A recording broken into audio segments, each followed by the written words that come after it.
კონსულტაციები ინდივიდუალურ თუ ჯგუფურ დონეზე პრეზიდენტმა საკუთარი ინიციატივის სტარტი ასე აღწერა. სალომე ზურაბიშვილმა პოლიტიკურ პარტიებს ორბელიანების სასახლეში უმასპინძლა და საკუთარი მოსაზრება გააცნო იმის შესახებ, თუ როგორ ხედავს პოლარიზაციის დასრულებას. მიწვევა ყველას არ მიუღია, თუმცა პრეზიდენტი არ განაწყენებულა. ლევან კვატეშიძე გვერდება.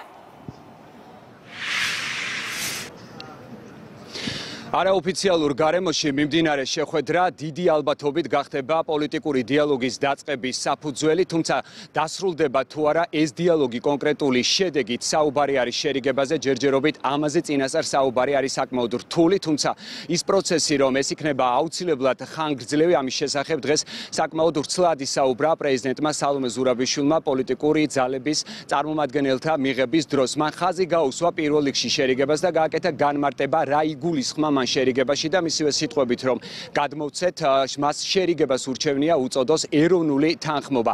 სალომე ზურაბიშვილმა აღნიშნა, რომ მას არ აქვს ამ ეტაპზე გაწერილი კონკრეტული გეგმა, როგორ უნდა წარიმართოს პოლიტიკურ ძალებს შორის ეს პროცესი, თუმცა მას მიაჩნია, რომ ეს იქნება საკმაოდ ხანგრძლივი პროცესი, რომელშიც ჩართული უნდა იყოს ყველა პოლიტიკური ძალა, უნდა იყოს როგორც ინდივიდუალურ, ასევე ჯგუფური ფორმატებში გამართული შეხვედრები გამჭვირვალე, ინკლუზიური, რომ დასრულდეს კონკრეტული შედეგით. ის რომ დასრულდეს ეს პროცესი კონკრეტული შედეგით, სალომე ზურაბიშვილს მიაჩნია, რომ ამ პროცესში არ უნდა იყოს არანაირი წინაპირობა დაყენებული და რატომ ამის შესახებაც გააკეთა მან სიტყვით გამოსვლისას განმარტება, აღნიშნა, რომ თუ კი წინაპირობა იქნება დაყენებული, ამ შემთხვევაში დიალოგი ვერ გამოიღებს შედეგს და მეტიც შესაძლოა, როგორც პრეზიდენტს მიაჩნია, ქვეყანაში შექმნილი პოლარიზებული გარემო კიდევ უფრო მეტად გართულდეს. სწორედ პოლარიზება იყო ის საკითხი, რომლის დასრულებაზეც დღეს სალომე ზურაბიშვილმა ვრცლად ისაუბრა და ყველა პოლიტიკურ ძალას განსხვავებული პოლიტიკური შეხედულებების მიუხედავად მოუწოდა, რომ ამ პროცესში ჩაერთონ და ერთად შეიტანონ წვლილი პოლარიზაციის დასრულებაში. ეს არის ძალიან საწყისი პროცესი და მე მინდა ვთქვა პირველ რიგში, რომ არა მაქვს რაღაცა ჩამოყალიბებული წინასწარ შექმნილი გეგმა, რომელიც მერე აღარ ექვემდებარება რამე ცვლილებას და პირიქით ეს არის ღია პროცესი, რომელიც უნდა იყოს ყველასი ჩართულობით და პირველი ეტაპი ამ პროცესის უნდა იყოს მოსმენა. ეს პროცესი უნდა ეყრდნობოდეს რამოდენიმე მთავარ პრინციპს. ერთი არის ინკლუზიურობა. დღეს ყველა არის პოლარიზებული. ყველა დარგი სექტორი საზოგადოების თუ პოლიტიკის ყველანი აბსოლუტურად და ესე იგი ეს იმას ნიშნავს, რომ ყველა უნდა იყოს ჩართული. ეს პროცესი უნდა იყოს სრულიად გამჭვირვალე.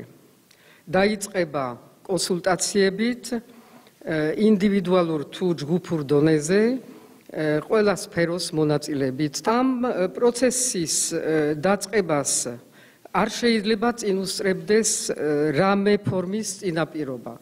მე მესმის სხვადასხვა მხრიდან სხვადასხვა წინაპირობები და ეს ნიშნავს, რომ ეს წინაპირობები უეჭველად ახალ პოლარიზაციას და ახალ დაპირისპირებას წარმოშვებს და ნიშნავს, რომ პროცესი შევა ჩიხში. არაფერი არ არის გამორიცხული, მაგრამ ყველაფერი არის პროცესში მოსაგვარებელი, მოსალაპარაკებელი, გასაანალიზებელი. შერიგება არის შედეგი და არა საწყისი ეტაპი. ეწყება მოსმენით, იწყება ერთმანეთის აზრების გაცვლით და მერე შეიძლება შედგეს და ეს არის ცხადია ყველასი მიზანი, შერიგება, რომელსაც მე მირჩევნია, რომ დავარქვა ეროვნული თანხმობის პროცესი, იმიტომ მაინც უფრო პროცესი არის ვიდრე შედეგი. ეს პროცესი უცხო ელებთან ერთად თუ ქართული პროცესი უნდა იყოს, ეროვნული პროცესი. მე დარწმუნებული ვარ და გამოცდილებაც მივიღეთ, რომ ეს უნდა იყოს ჩვენს მიერ მართული პროცესი.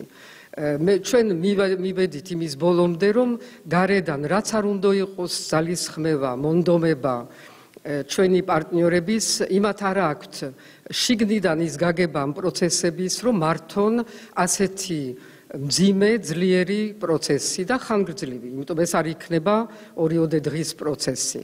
ვინც ელოდება ასეთ შედეგებს, არარეალისტური არის. ეს არის ყველაზე ნაღდი გზა ჩვენი ევროპული ინტეგრაციის რეალიზებისა, მსოფლიოში და რეგიონში ახალი როლის დამკვიდრების და ოკუპაცია, რომელზედაც პრაქტიკულად აღარ ვლაპარაკობთ, დრო და დრო ვამბობთ, რომ მიუღებელია ის, რაც ხდება საოკუპაციო ხაზზე, მაგრამ რეალურად გეგმა იმისი თუ როგორ დავძლიოთ, არ არსებობს რეალური გეგმა, სამოქმედო გეგმა და ვერც იქნება.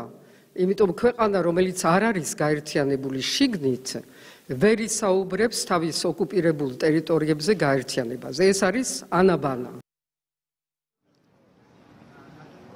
არაოფიციალურ გარემოში პრეზიდენტსა და პოლიტიკური ძალების წარმომადგენლებს შორის შეხვედრა ამ დრომდე გრძელდება. სულ ცოტა ხნის წინ ორბელიანების სასახლიდან უკვე გამოვიდა მმართველი გუნდის წარმომადგენელი არჩილ თალაკვაძე. მან თქვა, რომ ქართული ოცნება შეიტანს ამ პროცესში საკუთარ წვლილს და მან მოუწოდა პირველ რიგში სწორედ ოპოზიციური ძალების წარმომადგენლებს, რომ აღიარონ მათ არჩევნების შედეგები, რაც მისთვის და როგორც მმართველი გუნდისთვის მას მიაჩნია, რომ ეს იქნება მნიშვნელოვანი, რომ პროცესი უკვე სამომავლოდ სწორედ სწორი მიმართულებით წარიმართოს. რაც შეეხება სხვა პოლიტიკური პარტიების წარმომადგენელთა განცხადებებს გულისხმობ ამ შემთხვევაში ოპოზიციას, ნაწილს მიაჩნია, რომ ეს პროცესი, დიალოგი უნდა დასრულდეს საბოლოოდ ყოფილი პრეზიდენტის, საუბარი არის მიხეილ სააკაშვილის პატიმრობიდან გათავისუფლებაზე, თუმცა ასე არ ფიქრობს ოპოზიციის ყველა წარმომადგენელი. მათ მიაჩნიათ, რომ პროცესი უნდა დაიწყოს, ჩაერთოს ყველა წინაპირობის გარეშე და პარტიულ ინტერესებზე მაღლა დააყენონ ამ შემთხვევაში ქვეყნის ინტერესები. დიდი მადლობა საქართველოს პრეზიდენტს ამ ინიციატივისთვის. რა თქმა უნდა, მისი ინსტიტუციური როლი სწორედ ეს გახლავთ, რომ პოლიტიკური სისტემის სტაბილურობას და პოლიტიკურ პარტიებს შორის თანამშრომლობას შეუწყოს ხელი. მან მნიშვნელოვანი აქცენტები გააკეთა ეროვნულ ინტერესებთან დაკავშირებით, ეროვნულ თანხმობასთან დაკავშირებით და მიგვაჩნია, რომ არჩევნების შედეგების პატივისცემა, სამართლიანი შეფასებები, რაზეც ქალბატონმა პრეზიდენტმა გააკეთა განსაკუთრებული აქცენტი, რა თქმა უნდა, არის ერთ-ერთი საფუძველი პოლიტიკური სისტემის და მომავალი თანამშრომლობის უზრუნველსაყოფად. ქართული ოცნება იმ დემოკრატიული რეფორმების შემდეგ, რაც ჩვენ გავატარეთ, მომდევნო წლების განმავლობაში მაქსიმალურად უზრუნველყოფს პარლამენტშიც, ყველა პოლიტიკურ ფორმატშიც ჯანსაღ თანამშრომლობას ეროვნული ინტერესების გარშემო. დიდი სიამოვნებით მოვისმენდი ამ საკითხებს, იმიტომ რომ მარტო ერთ საკითხს ვისმენ ოპოზიციის გარო პრეზიდენტის გათავისუფლება იქნება შერიგების საწინდარი და არა საკმარისი მოცემულობაა ეს ჩემთვის. რა არის შესაძლებელი? კარგი კითხვა არის. კითხვის პირველი ნაწილი უბრალოდ ნონსენსია ჩემთვის. გავიმეორებ თქვენ კითხვას, რა არის შერიგება, რა შეიძლება იყოს შერიგება პრეზიდენტის გათავისუფლების გარდა. ვერც ერთ ლექსიკონში ვერ ამოვიკითხავთ შერიგების ესეთ განმარტებას. შერიგების საწინდარი არის დიალოგი და არგუმენტების გასვლა გამოსვლა ერთმანეთში და არა შემოთვლა მხოლოდ ერთ საკითხზე. შერიგებას რა უნდა გარდა იმისა, რომ შერიგება გინდოდეს. პრობლემა ამაში მდგომარეობს მხოლოდ და იმას რომ გავარკვიოთ ვის რა უნდა დავაკვირდეს და ქართულ პოლიტიკოსებს არ გვაქვს რაღაც საშუალება იმისი რომ ერთმანეთს გულწრფელად დაველაპარაკოთ. რაღაცა სხვა რაღაცა ხდება სინამდვილეში საპარლამენტო ცხოვრებაში და თუ ესეთი არაფორმალური შეხვედრები გულწრფელ საუბარს ხარ შეუწყობს, მე მას მივესალმებოდი. პირველი სურვილი ძალიან დიდი გვაქვს რომ შედეგი იყოს, იმიტომ რომ ჩვენი მოქალაქეების ინტერესებისთვის და სახელმწიფოს ინტერესებისთვის არის ეს პირველ რიგში კარგი. ოღონდ ეს შედეგი რომ იყოს, ჩვენ ყველას უნდა შეგვეძლოს კომპრომისები და ვიწრო პარტიული ინტერესების გვერდით გადადება. ამიტომ თუ აი ამ კომპრომისებს ჩვენ დაუშვებთ, ბუნებრივია შედეგი იქნება. დაპირისპირების დასასრულებლად ბევრი ნაბიჯი უნდა გადაიდგას და ამ ნაბიჯებს შორის პირველი და გადამწყვეტი არის პოლიტიკური დევნის დასრულება. რისი გაკეთება შეუძლია ამ ხრივ საქართველოს პრეზიდენტს და რაზე ამზად? ეს არის ის კითხვები, რომელზე პასუხის მისაღებათაც მე მოვედი.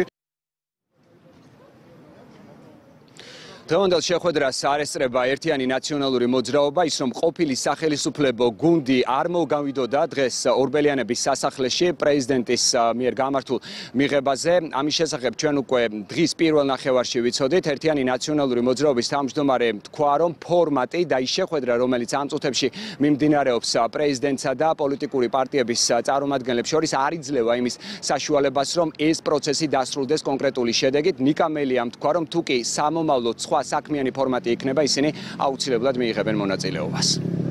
სალომე ზურაბიშვილის მადლობა მოპატიჟებისთვის, მაგრამ ვინაიდან კლასიკური საახალწლო ცერემონია, საახალწლო საღამო არის, ჩვენ ამ საღამოში მონაწილეობას ვერ მივიღებთ გასაგები მიზეზების გამო და ჩვენ მივიღებთ მონაწილეობას იმ შეხვედრებში